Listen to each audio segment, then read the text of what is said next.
बारान रहमत आज न्यूज़ की सहरी ट्रांसमिशन में एक बार फिर आपको खुशामदीद कहते हैं। और आप देख रहे हैं कि इस वक्त सहरी का दस्तरखान लगा हुआ है और हमने सहरी कर भी ली है। बड़ी अच्छी डिश बनाई थी सबा ने, और जो कल सबा ने चाय बनाई थी जो इनकी अम्मी की रेसिपी थी वो तो बहुत ही अच्छी थी। तो आज वो चाय में टेस्ट नहीं आ रहा, अब इनसे हम रोज़ बनवाएंगे बाद में। दो बड़ी प्यारी प्यारी नन्ही मेहमान हमारे साथ मौजूद है। सबा, बात कीजिए आप इनसे। अस्सलाम वालेकुम, आपका नाम क्या है? मुनज़्ज़ा। मुनज़्ज़ा। और आप? इनाया मुबश्शिर। इनाया मुबश्शिर। आप लोग कौन सी क्लास में हैं? क्लास 3। गुड। आप सारे इनके जवाब देंगी? ठीक है। अच्छा, आप लोग क्लास 3 में हो। कौन सा फेवरेट सब्जेक्ट है आपका? मैथ्स। और आपका? कंप्यूटर। रियली? मैथ्स में आपको टीचर अच्छी लगती हैं? टीचर अच्छी लगती है, मैथ्स अच्छा लगता है, टीचर नहीं लगता। सही। तो लेकिन फिर मुझे बताओ कि और आपको और कौन सा फेवरेट सब्जेक्ट है मैथ्स के अलावा? कंप्यूटर। कंप्यूटर आजकल बच्चों का फेवरेट सब्जेक्ट चल रहा है। आप गेम्स भी खेलती होगी कंप्यूटर पे? यस। थोड़े थोड़े।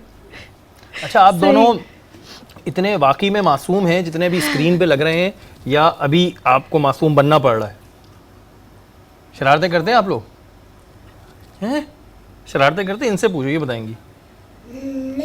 नहीं ओफ अल्लाह। अच्छा, इनकी अम्मी को पता होगा। अच्छा, ये बताएं कि अम्मी अब्बू में से कौन अच्छा लगता है, ये बता। बताओ।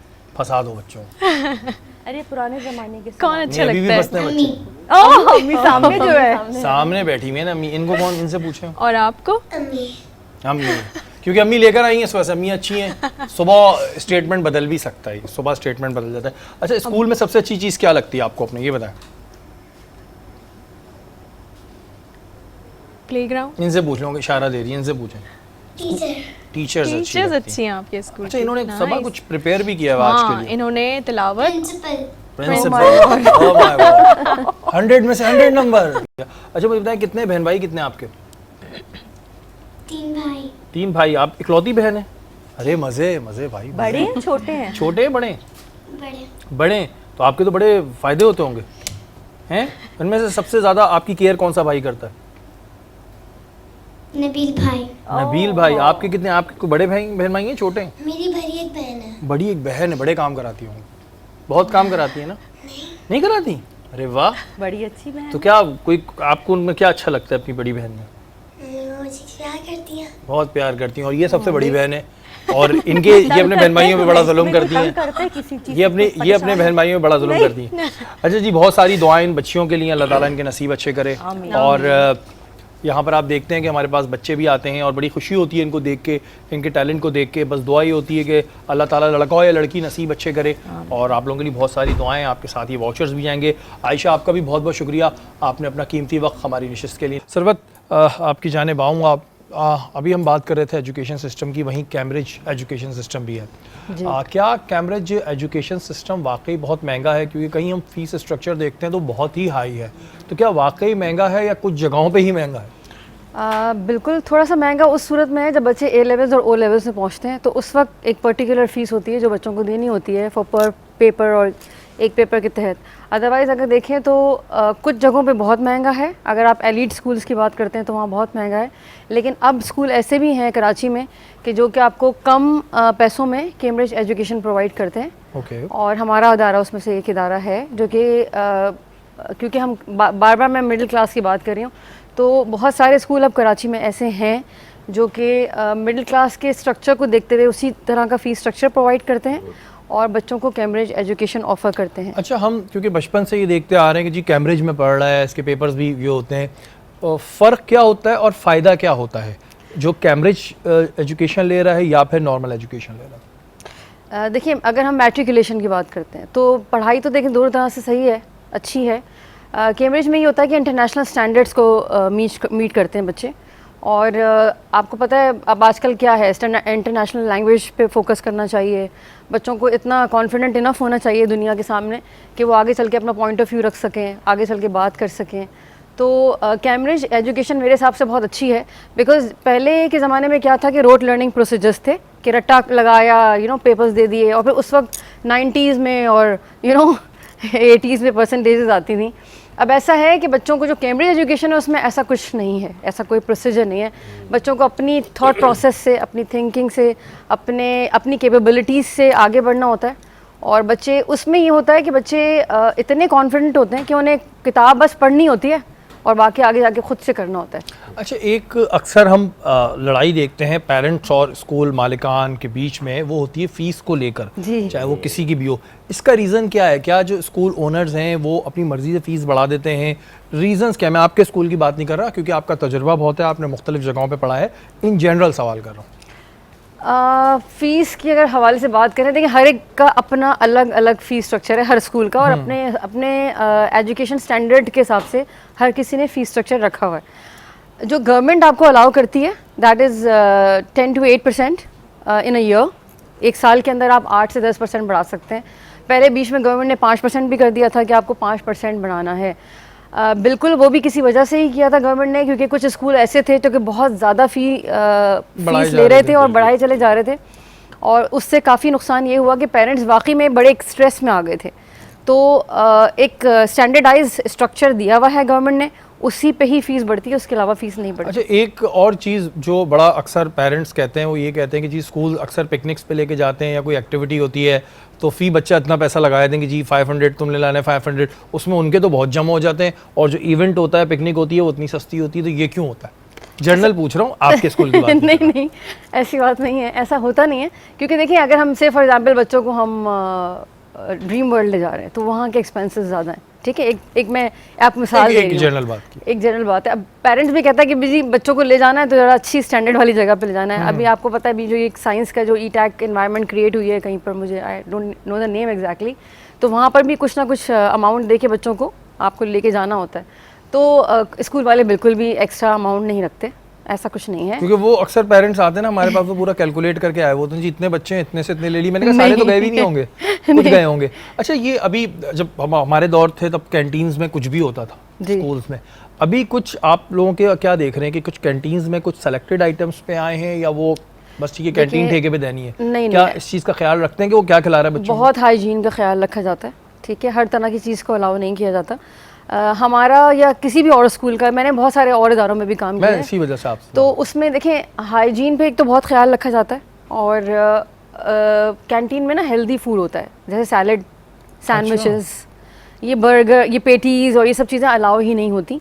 और ये मैं आपको सही बता रही हूँ, ऐसा कुछ भी नहीं है कि नहीं, हमें ऐसा याद आ रहा है हमारे दौर में तो इमली भी होती थी स्कूल में। हाँ, इमली भी होती थी। हाँ, सही कह रहे हैं, हमारे दौर में इमली भी होती थी, लेकिन नहीं, ऐसा कुछ नहीं होता। और हम बच्चों को भी कोशिश करते हैं कि उनको मोटिवेट करें कि ये चिप्स और ये जितना भी जंक है ये ना लेकर आएँ, सिर्फ और सिर्फ हेल्दी लेकर आएँ। अच्छा, कुछ क्या अभी कोर्स वाइज चेंजिंग आई है? मैं अगर गलत हूँ तो मुझे आप क्लियर कीजिएगा। पहले हम पढ़ते थे ABCD, अब ये आका बाडा कुछ जी कुछ है? बिल्कुल, जॉलीफोनिक साउंड कहलाता है, जॉलीफोनिक साउंड आ गया है। ये क्यों है? ये हम कंफ्यूज हो रहे हैं। ये एक बहुत अच्छी चीज़ है। अगर तो मैंने आपसे कहा कि पेरेंट अवेयरनेस प्रोग्राम बहुत ज़्यादा ज़रूरी है पाकिस्तान में। बच्चे सीख जाते हैं घर जाके, जब अपने पेरेंट्स से कहते हैं कि नहीं हमें टीचर ने बताया A B C D, और पेरेंट कहता है नहीं ये ABCD है। हाँ। तो वहाँ बच्चे के लिए ना वो जो एक तरह की जंग चल रही होती है ब्रेन में कि तो मैं फिर तो पेरेंट्स को भी आका बाडा सिखाए ना आप लोग? नहीं, हम लोग पेरेंट्स के लिए अवेयरनेस प्रोग्राम करते हैं और होने भी चाहिए। तो इसका रीजन क्या है इस ABCD को चेंज? मैं आपको बताती हूँ। देखिए जब मैं टीचर थी ना तो इसके बहुत फ़ायदे हैं। जब बच्चे को लिखना नहीं आता, छोटा बच्चा है, खासतौर पर जब किंडरगार्टन और ग्रेड 1 और ग्रेड 2 की बात करें, जब बच्चों को लिखना नहीं आता और हम उनसे कहते हैं लिखो बैट, तो बच्चा लिखता है एट, राइट। वो BAT और जो स्पेलिंग लर्निंग प्रोसीजर था वो ख़त्म हो गया है। तो जब क्रिएटिव राइटिंग पे बात आती है कि जैसे एक पिक्चर है आपके सामने और आपने उसको देख के अपने सारे के सारे आइडियाज़ एक्सप्रेस करने हैं और लिखना है और आपको बताना है, तो बच्चा इतना प्यारा लिखता है, जैसे कि बाहर का सिस्टम कह लें उसको आप ना, अंग्रेज़ों वाला, जिसमें हम सब कुछ एक्सेप्ट करते हैं। अच्छा, हमें याद पड़ता था हम 4, 4.5 या 5 साल के उम्र में स्कूल में हमारा एडमिशन होता था, अगर पहले के दौर में जाए। अभी हम देख रहे हैं कि 2.5 साल के बच्चे का भी एडमिशन हो रहा है। बिल्कुल। Is this safe? क्योंकि एक इतना छोटा बच्चा स्कूल में आ रहा है, तो 2.5 साल का बच्चा, इसको क्या सिखाते हैं? 2.5 साल के बच्चे को बहुत कुछ सिखाया जाता है। टेबल मैनर्स सिखाए जाते हैं, how to greet, how to sit properly. 2.5 साल के बच्चे को बताया जाता है कि एक्चुअली उसको तो जब चलना भी नहीं आता ना, तो उसको how to walk in a line सिखाया जाता है। इंस्ट्रक्शंस को एक क्लास में कितने बच्चे होते हैं? देखिए रेशो पर डिपेंड करता है। अगर किसी स्कूल में 2 टीचर्स हैं तो अगर 2 एडल्ट हैं तो 25 भी चल जाते हैं, 25 बच्चे? अगर 2 एडल्ट हैं। ओके। 2 एडल्ट का मतलब 2 टीचर्स हैं, वरना अदरवाइज जो मिनिमम रेशो है वो 15 या 12 से ज़्यादा नहीं। लेकिन एक अम्मी से 1 या 2 बच्चे मुश्किल समझते हैं, तो ये 2 टीचर पे 2.5 साल के 25 बच्चे कैसे संभाल बहुत लेंगे अच्छी तरीके से संभालती हैं, और क्योंकि एक्सपीरियंस होता है तो बहुत अच्छे तरीके से संभाल रही होती हैं। और आप यकीन करें बच्चे मदर से ज़्यादा अपनी टीचर से अटैच हो जाते हैं। डेफिनेटली। सबा, आप क्या कहती हैं, क्योंकि जब ज़ाहिर है आप पढ़ा करती थी, अब ये नहीं कि आपको बहुत पहले के दौर में पढ़ती थी, लेकिन जब भी आप पढ़ती थी, अभी क्या आप एजुकेशन में क्या डिफरेंस देख रही हैं? कुछ चेंजिंग आई है बिहेवियर के पॉइंट ऑफ व्यू से? आपका क्या कहना है इस पर? ये जो आपने 2.5 साल के बच्चों वाला पॉइंट हाईलाइट किया था ना, ये मेरे टाइम पे नहीं था, लेकिन जो मेरी छोटी बहन है उस टाइम पे ये हो चुका था। तो यानी वो मुझसे 7 साल छोटी है, तो यानी बहुत रीसेंट है, फेयरली रीसेंट है ये कि बच्चे बिल्कुल। और मुझे याद है कि उसका इस तरह का कुछ प्रोसीजर था कि जब वो पैदा हुई थी या कुछ इस तरह के उसका नाम रजिस्टर करवाना था। ये भी हो गया। तो इस तरह से कुछ था कि वो सीट्स ख़त्म हो जाएंगी और नाम रजिस्टर करवाना है। और फिर बहुत अर्ली ऑन उसने जाना शुरू कर दिया था, चलना बोलना कुछ भी नहीं आता है और स्कूल जा रहे होते हैं मॉन्टेसरी। तो मैं सबा से कुछ पूछ सकती हूँ? या श्योर। सबा बताएं फिर क्या सीखा आपकी बहन ने? फिर एक्चुअली उसके बाद फिर ये होता है कि अम्मी अब्बू का मॉन्टेसरीज के बाद एक स्पेसिफिक स्कूल में डालने का भी एम होता है ना। तो फिर इसलिए होता है कि वो अर्ली ऑन वो मॉन्टेसरी उस स्कूल की प्रिपरेशन के उसको पाथ को फॉलो कर रहा होता है, तो फिर eventually the kid will and up in the same school and they actually learn. बच्चे ना सीखते हैं, ऐसा नहीं होता कि पेरेंट कहता है जी मैंने भेज दिया और बस कुछ हासिल नहीं है, ऐसा नहीं है। ऑब्जेक्टिव क्या होता है? किसी बच्चे को कुछ सिखाने, कुछ माइलस्टोन्स होते हैं, हर क्लास के अलग अलग माइलस्टोन्स होते हैं। जैसे आपने कहा 2.5 साल की क्लास, तो उसके बिल्कुल अलग माइलस्टोन है। और बच्चे क्रिएटिविटी बहुत सीखते हैं, बच्चे ड्राइंग करना सीखते हैं, बच्चे बहुत कलर्स से दे प्ले, दे लर्न। लेकिन टीचर उनकी ज़बान फिर कैसे समझती हो? तो बोल ही नहीं पाते? नहीं इसकी भी कोई स्पेशल ज़बान है? कुछ बोल नहीं पाते और कुछ पूरा साल जब गुजर जाता है तब बोलने लग जाते हैं। ओके, चलें जी। ये इस वजह से मैंने सवालात किए कि बहुत से जो पेरेंट्स होते हैं वो कंफ्यूज रहते हैं कि क्या है। और ये जो आका बाडा है, इस पे तो बड़ी एक जंग चली थी एक ज़माने में। हाँ, इस पे तो बड़ी जंग चली थी, पेरेंट्स कंफ्यूज हो गए थे कि भाई क्या बच्चों को बोले।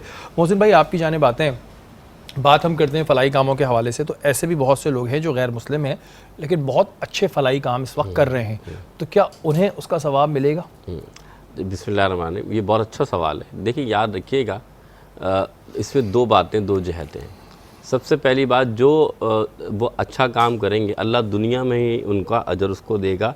किस सूरत में? कि लोग उनके जब भी याद करेंगे भलाई की सूरत में याद करेंगे, अच्छाई में याद करेंगे, और अल्लाह ताला जो नेमतें हैं दुनिया की वो उन्हें अता फरमा रहा है। दूसरी बात, रब ताला कादिर इस शय पर कि किसी को मौत से पहले भी कलमा नसीब हो जाए, बेशक। तो ये हम नहीं कह सकते, ये तो अल्लाह ताला बेहतर जानता है। तो रब को किसी की कब नेकी कब पसंद आ जाए कि क्या मामला है। तो उर्फ़ आम में अगर कोई शख्स ज़ाहिरी तौर पर वो नेकियां कर रहा है तो हम उसके लिए दुआ करें कि या अल्लाह ताला इसे मुकम्मल हिदायत अता फरमा, ताकि ये अल्लाह ताला तेरी कुर्बत और मोहब्बत पाले। अच्छा मोहसिन भाई, ऐसा पॉसिबल हो सकता है कि एक बंदा उसने बड़े नेक काम किए और उसको आखिरी वक्त में उसने दिल में कलमा पढ़ लिया, लेकिन हम में से किसी ने नहीं सुना, तो क्या फिर देखिए दिल में से मुराद ये कि मतलब हम नहीं सुन पाए, शरई तौर पे हुक्म ये कि वो ज़ुबान से अदा करे कलमे को। अच्छा, अगर वो ज़ुबान से अदा करे और वो अकेला उस वक्त, बिल्कुल, तो वो तो मुसलमान है, ईमान वाला है, बिल्कुल।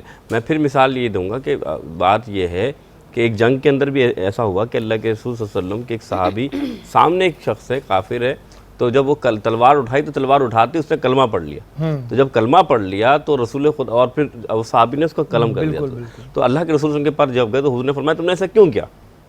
तो उसने कहा या रसूल, उसने मेरे डर की वजह से ये काम किया। तो फिर 2 बातें, उसने क्या तुमने इसके दिल में झांका था कि तुमने देखा था कि वो उसने कलमा तुम्हारे डर की वजह से पढ़ा? तो ये तो हम कह ही नहीं सकते कि किसी शख्स को कोई सामने हो या ना हो और ये कह देना कि वो उसने कलमा नहीं पढ़ा या पढ़ा है। तो अगर किसी ने अकेले भी पढ़ा है तो वो मुसलमान है। अच्छा, मैं आप 2-4 बातें, ये जो अभी आप बात कर रहे थे तालीम और तरबियत के हवाले से, अगर आपकी इजाज़त जी प्लीज़। जैसे आपने फरमाया कि तालीम का जो तरबियत का जो निज़ाम है, आया वो स्कूल है या घर वाले, तो याद रखिएगा अल्लाह के रसूल ने फरमाया कि इल्म हासिल करो मिनल महदी इलल लहद, माँ की गोद से कब्र के आगोश तक।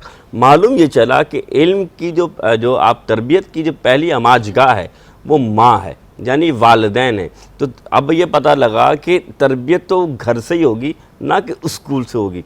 स्कूल में आप लर्निंग प्रोसेस पढ़ाते हैं, स्कूल में आप बेहतरी की तरफ जाते हैं, लेकिन तरबियत माँ बाप करते हैं। मिसाल के तौर पे बाबा फरीद की वालदा थी, वो उन्हें कहती थी फरीद तुम नमाज पढ़ोगे तो अल्लाह तुम्हें शक्कर या चीनी देगा। तो आप खुद जान नमाज बिछाती, खुद तय करती। एक दिन वो नहीं थी, उन्होंने दुआ की, या अल्लाह बंदा तेरा है, नमाज तेरी, नमाज तेरी, तू करम फरमा। तो ऐसे ही हुआ कि अल्लाह ताला ने गैब से वो चीनी अता फरमाई। अलमुख्तसर ये कि जब उस वक्त की माँ अपने बच्चे की तरबियत के लिए जानमाज खुद बिछाती है और चीनी देती है, तो क्या आज की माँ अपने बच्चे की तरबियत के लिए वो चॉकलेट दे तो क्या बता नहीं सकती कि बेटा ये रहा है, चॉकलेट तो भी तो दे रही है, चीज़ें भी तो दे रही है। तो असल तरबियत का माँ बाप हैं, दोनों हैं। बंदा जो स्कूल में जाता है, मदारिस में जाता है, रब ने ये नहीं फरमाया कि इल्म हासिल करो मदारिस से लेके कब्र के आगोश तक, बल्कि ये फरमाया माँ की गोद से कब्र के आगोश। तो इस चीज़ को मद्देनज़र रखें कि माँ की गोद बहुत बड़ी दौलत है, वालिदैन बहुत बड़ी नेमत है। ये तरबियत जो करेंगे आज बहुत ज़रूरत है। आज होता क्या है, अगर बाप थका हुआ आ रहा आता है और बच्चा रोते हुए आता है तो बाप कहता है भाई ये लो राइड मोबाइल और खेलो पबजी, मुझे सोने दो। असल मसला ये हो गया है कि हमारा 2 साल का बच्चा इसको बहुत अच्छी तरीके से चलाना जान गया है, 60 साल के बूढ़े नहीं चलाते। क्यों? क्योंकि हमने अपने बच्चे का इंटरेस्ट लेवल यहाँ पैदा कर दिया। लेकिन मोहसिन भाई, अगर एक बेचारा बाप थका हुआ आ रहा है तो उसको भी तो देखें ना, वो बेचारा पूरे दिन का क्या काम करके, क्या डिप्रेशन लेके, क्या परेशानियाँ लेके जा रहा है, वो कैसे पॉसिबल है कि वो आके फिर वहाँ भी फ्रेंडली इन्वायरमेंट दे? ये बात बिल्कुल सही है कि फ्रेंडली इन्वायरमेंट मत दे, लेकिन बच्चे पर तवज्जो भी तो दे। ऐसा तो नहीं है कि सिर्फ कमाना ही है या फिर कमा कर उसको बताना कि बच्चे कि मैं कमा रहा हूँ तो मैं खिला रहा हूँ। असल बात ये कि आज जैसे ये कह रहे हैं कि हमारे पेरेंट्स कहते हैं मैं पे कर रहा हूँ उस्ताद को, तो वो जो पे कर रहा है तो वो उस्ताद की अहमियत ख़त्म हो गई, क्योंकि मैं कमा रहा हूँ तुम्हारी एजुकेशन के लिए पे कर रहा हूँ, अब तुम्हें कोई हाथ नहीं लगाएगा, तुमसे आगे पढ़ो। पढ़ना ही नहीं होता, बल्कि पढ़ने के बाद उस बच्चे की तरबियत, जो पढ़ा है, जो सीखा है, क्या सीखा है, ये बहुत ज़रूरी है। तो तालीम का मतलब क्या है? तालीम का मतलब ये नहीं कि सिर्फ नॉलेज हासिल करना, बल्कि असल तालीम का मकसद ये कि जो इल्म नाफ़े है, इल्म नाफ़े क्या कि ख़ुद भी अमल करना, दूसरों को भी अमल कराना, ये बहुत ज़रूरी है। अच्छा, अक्सर ऐसा भी होता है कि जो मैंने सवाल पहले भी उनसे किया था, गफ़ार भाई से भी किया था, कि कुछ NGOs ऐसी आ जाती हैं जो पूरे साल हमें नज़र नहीं आती, लेकिन उनके आखिरी वक्त हमें बोर्ड आवेज़ा नज़र आते हैं। बहुत से लोग ऐसे हैं जो NGO के नाम पे पैसा लेते हैं, वो पैसा खा जाते हैं, लिमिटेड उस पर लगाते भी हैं। ऐसी सूरत हाल में क्या हुक्म उनके? याद रखिएगा, वमन यअमल मिस्क़ाल ज़र्रतिन खैरन यरा वमन यअमल मिस्क़ाल ज़र्रतिन शर्रन यरा। कुरान ने वाज़ेह फरमा दिया है, यतीम का जो माल खाए और यतीम के साथ जो इस तरह करे, तो कुरान का तो हुक्म ये है कि तुम तो ये माल तो जायज़ ही नहीं होगा। जाहिर सी बात। देखिए, एक तो तरीक़ेकार ये होता है कि जो ज़कात जमा करते हैं, जिसे इसी तरफ में आ रहा था जी, हाँ, आमिलीन ज़कात खिलाते हैं, कुरान का हुक्म है, तो वो तो आप उसमें से एक अमाउंट एक चूज करते हैं, लेकिन अमाउंट सर्विसेज का, हाँ सर्विसेज का। लेकिन ये भी नहीं कि सर्विस का अमाउंट इतना ह्यूज रख दिया कि जो कफालत जिनकी करनी है उनको आप कम दे रहे हैं और अपने लग्जरीज गाड़ी में घूम रहे हैं, अपने लिए अपने बंगले बनाए हुए। तो इस्लाम किसकी कैसी याद है? असल में हमारा मसला हो कि हमने फाउंडेशंस को, हमने इदारों को, जो फलाही इदारे हैं, वो यूज़ अपनी ज़िंदगी को बेहतर करने के लिए रख लिया, ना कि दूसरों की ज़िंदगी। अच्छा, इसमें ऐसे भी होता है मोहसिन भाई, मैं किसी का नाम नहीं ले रहा क्योंकि बहुत से अच्छे भी हमारे दोस्त काम कर भी रहे हैं, लेकिन कुछ ऐसों को भी मैंने देखा है कि उन्होंने फलाही इदारा खोला, उस वक्त वो इतने अमीर नहीं थे, उसके बाद उनकी लाइफ स्टाइल चेंज हो गया। अच्छा, वो जो प्रॉपर्टी खरीद रहे हैं वो अपने नाम पे खरीद रहे हैं, कल को अगर वो इस दुनिया से जाते हैं तो वो प्रॉपर्टी तो उनके बच्चों की हो गई, और इसकी गारंटी क्या है कि बच्चे की NGO चलाए ना चलाएं? तो क्या ये ठीक है? नहीं, बिल्कुल ठीक नहीं, बिल्कुल ठीक नहीं। अगर किसी ने ज़कात इस मद में दी है, फाउंडेशन के मद में दिए, या ज़कात के अलावा फितरत जो भी दिया, वो अगर फलाई काम के इदारे में दिए, तो वो माल उधर ही लगेगा, ना कि अपनी ज़ातियात पे लगेगा। आपने सर्विस जो है आप जो दे रहे हैं, उस वक्त के आप जो मुतय्यन पैसे वो आप ले सकते हैं। कितना परसेंट है? कुछ परसेंट नहीं, परसेंट का नहीं है। इससे तरीक़ाकार होता है कि जो आपने मतलब जो आपके पास फंड आ रहा है, एक कमेटी तश्कील दी जाए, जैसे ट्रस्ट कहा जाता है। ट्रस्ट तय करे कि आया आपको कितनी तनख्वाह दी जाएगी, या आप जो वक्त दे रहे उतना नहीं। लेकिन ऐसा ना हो कि वो ट्रस्ट जो है, यानी कि खुद बंदा तय कर ले और ट्रस्ट वाला मैं तो इतनी तनख्वाह ले रहा हूँ, ये जायज़ नहीं। क्योंकि याद रखिएगा, अल्लाह के रसूल सल्लल्लाहु अलैहि वसल्लम के ज़माने में भी मजलिस शूरा होती थी। मजलिस शूरा क्यों होती थी? जो बैतुल माल से जो साहबा कराम को अगर कोई जो या फिर किसी को कोई माली इमदाद दी जाती तो मजलिस शूरा इसका फ़ैसला तय करती थी। तो आज भी मजलिस शूरा का होना बहुत ज़रूरी है, ट्रस्टीज़ का होना बहुत ज़रूरी है, ताकि वो तय करें, ना कि खुद बंदा तय कर जाए। कुछ कहना चाह रही हैं? जी, मैं आप जैसे इन्होंने कहा मुफ्ती साहब? मुफ्ती साहब ने कि ये जो लोग ले रहे हैं अपने ऊपर लगा रहे हैं, तो आप यकीन करें हाँ कुछ ट्रस्ट ऐसे हैं, मैंने खुद भी विज़िट किए हैं। बिल्कुल और मैंने खुद भी विज़िट किए हैं, क्योंकि हम लोगों को चैरिटी ड्राइव्स जब भी चलती हैं तो we do visit at times.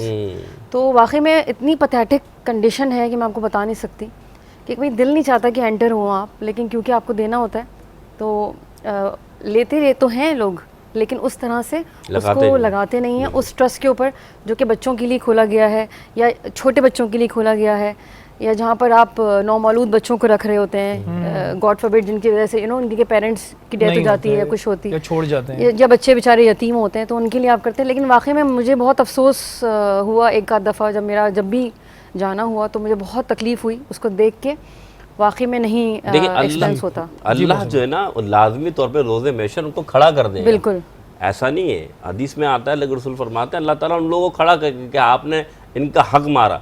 अब वो वही मैंने कहा ना कि अतदुन मानिल मुफलिस, मुफलिस कौन होगा, यानी कि उसके पास जब वो अल्लाह के सामने आएगा तो अल्लाह ताला के वो बंदे आ जाएंगे कि या अल्लाह इसने यतीम का यतीम आ जाएगा, फिर जो गरीब होगा वो आ जाएगा, और वो कहेगा मुझे आज मेरा हिसाब चाहिए। तो अल्लाह फिर क्या करेगा, जो उनके गुनाह होंगे ना आखिर में उनको लाद देगा और फरमाएगा से दोज़ख ले जाओ, भले इसने बड़ी नेकियां की होंगी, तो वो सारी नेकियां ज़ाया हो जाएंगी, तमाम चीज़ें ज़ाया हो जाएंगी। मोहसिन भाई, कुछ ऐसे लोग भी हैं जो मैंने बिल्कुल इंट्रोडक्शन में कहा था कि कुछ फलाई इदारे अच्छा काम करते हैं, लेकिन सोशल मीडिया हमारे यहाँ एक ऐसा प्लेटफॉर्म बन गया जिस पे अब जिसकी जो मर्ज़ी वो करता चला जाता है, वो उनको बदनाम करने के लिए प्रोपेगेंडास करते हैं। कई दफ़ा लोग, हमारे यहाँ भी लोग बगैर तस्दीक किए सोशल मीडिया पे कई दफ़ा बिलीव कर लेते हैं। ऐसे लोगों के लिए क्या हुक्म है कि एक बंदा अच्छा काम कर रहा है, तुम्हें उसके दिल का नहीं पता, लेकिन क्योंकि वो तुम्हें हज़म नहीं हो रहा तो तुमने उसकी बुराइयाँ शुरू कर दी। नहीं, सबसे पहली बात कि अल्लाह बदगुमानी से, कुरान ने फरमाया वला तजस्ससु, बदगुमानी मत करो, किसी के ख़िलाफ़ ये मत सोचो कि ये फ़लाँ शख्स बुरा है। आप तहकीक करें, और बग़ैर तहकीक के किसी पे इल्ज़ाम लगा देना या किसी को कह देना, ये बहुत बड़ा गुनाह है। बिल्कुल जी, बात हो रही थी आज फलाई कामों की फजीलत के हवाले से, बहुत सी चीज़ें हमने सीखी। फलाई काम ज़रूरी नहीं है कि कोई बहुत बड़े लेवल पे करे, जैसे मैंने शुरू में कहा कि एक पत्थर हटा देना भी एक फ़लाई काम है, किसी को मुस्कुरा के देख लेना ये भी एक फ़लाई काम में आता है। तो रमज़ान मुबारक के महीने में और इसके अलावा अपनी ज़िंदगी में आप अपनी प्रैक्टिस का एक हिस्सा बना लें कि जहाँ आपको मौका मिले वहाँ आप फ़लाई काम करें, ताकि आप अल्लाह ताला की नज़रों में सुरखरू हो सके। आप मेहमानों का बहुत बहुत शुक्रिया, आप हमारी नशिस्त में आए। हमारी नशिस्त का वक्त इस वक्त ख़त्म हो चुका है, कल इंशाअल्लाह ताला दोबारा मुलाकात होगी। तब तक के लिए अपने मेज़बान सैयद शहरियार आसिम को इजाज़त दीजिए। पाकिस्तान।